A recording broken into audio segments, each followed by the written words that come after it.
大家好，我是 All Bench Allen. So during the holidays, you probably had a lot of great food. You were at home, maybe even had a lot of alcohol, and now you're trying to get back into the gym and burn off all that excess calories. So you might be even considering joining these classes or programs that say 暴汗燃脂, which basically means sweating a lot, like sweating like crazy to burn a lot of fat. And this is probably the strategy that you think is the right way to go. However, I think there are some misconceptions to this that I want to help clarify with you guys so that you don't take the wrong path and end up wasting a lot of time and energy in the end. I'll do explaining a little bit of the physiology as well as how you really want to go about burning fat, if that is your goal. So first I need to explain to you guys the mechanism of sweating, just so that you understand how it works. When your core temperature starts to rise, your brain realizes that temperature change and then it starts to produce sweat. When it sweats, it leaves your skin through evaporation, and that evaporative cooling pulls heat away from the body. What also might cause you to sweat is eating spicy foods, because there are actually sensors in your tongue that when it senses the spice, it triggers the hypothalamus, the same region in your brain, to start emitting sweat because it thinks it's hot. As well as maybe if you have an infection. So you have a cold, and then again your body temperature rises to fight the infection. And in all these cases, you might actually feel like you have a lot of sweat coming out of your hands and feet and maybe your head, because actually a lot of your sweat glands are concentrated in these three regions of the body. So now we're going to talk about is the high intensity of exercise. Now when we talk about high intensity, there's a very specific definition that we use, and that is high intensity of effort level. So it's how hard you're actually trying. It doesn't matter how much you're lifting or how fast you're running per se. It only matters is how hard you are trying, because we all have different fitness levels. And so our intensity levels is going to be relative to what you can produce. And so that is actually the most important criteria for determining the intensity level. How tired are your muscles feeling? How out of breath are you after a set? So these are the points that you want to think about. And now when we talk about sweating, yes, when you exercise extremely intensely, you're producing a lot of work, and the byproduct of work is heat increase. Heat gets produced when you do a lot of work. And so then your body senses that heat, and it starts to sweat profusely to cool the body back down. And so in most cases, when you're exercising really intensely, you will also sweat a lot.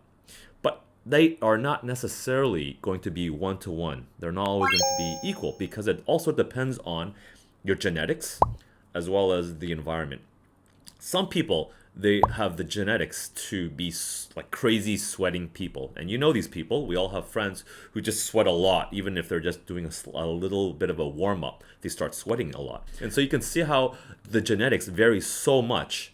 The other point is the environment. Now, I actually put my studio in a lower temperature because I don't want my students to be overheating when exercise. Because if you're overheating, then your body is actually spending more energy trying to cool itself down than it is to work hard. Exercise is about working hard. It's not so much about sweating a lot. Sweating a lot is a byproduct. That's not the indication of a good workout. An indication of a good workout is your heart rate and it's your muscle fatigue. So that's why I always put my temperature in my studio lower than most studios. So if you're going to be doing an exercise in a warmer studio, a studio that perhaps wants you to sweat more, that's again maybe a little bit misleading in terms of how effective the workout is, because the sweat is not the best indicator of a good workout. Now, I'm not trying to talk about this just to harp on the details of this misconception. It's actually very important, because a lot of people who actually are doing a weight training in an air-conditioned gym, they might not sweat a lot. They might not sweat at all.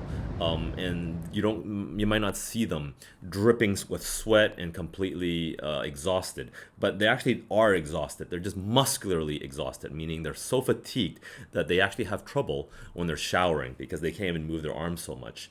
That actually has such an intense level of exercise, which will give them a lot of adaptation to their body, versus somebody who might be deciding to go for a run and they just want to drip down a lot of sweat, because to them it's more tangible to see that water leaving their body.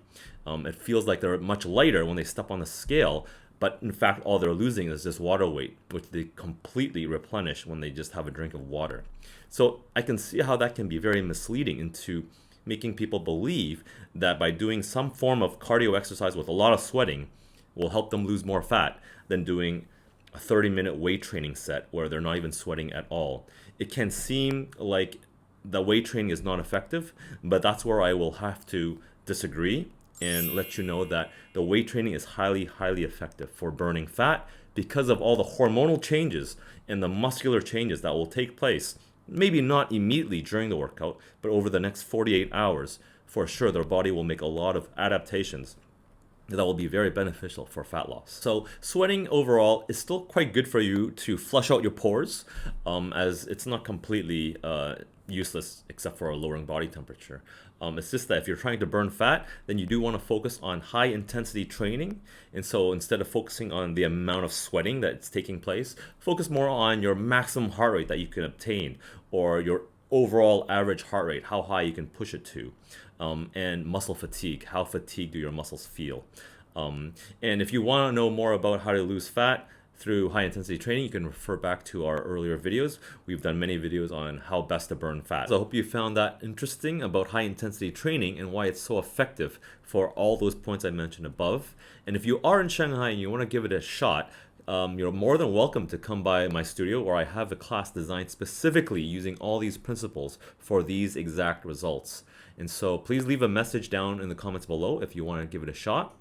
We'll do a lucky draw to see who the lucky winner is, so that maybe I can see you in class one day. That's it. I hope you found that useful. I'll see you next time.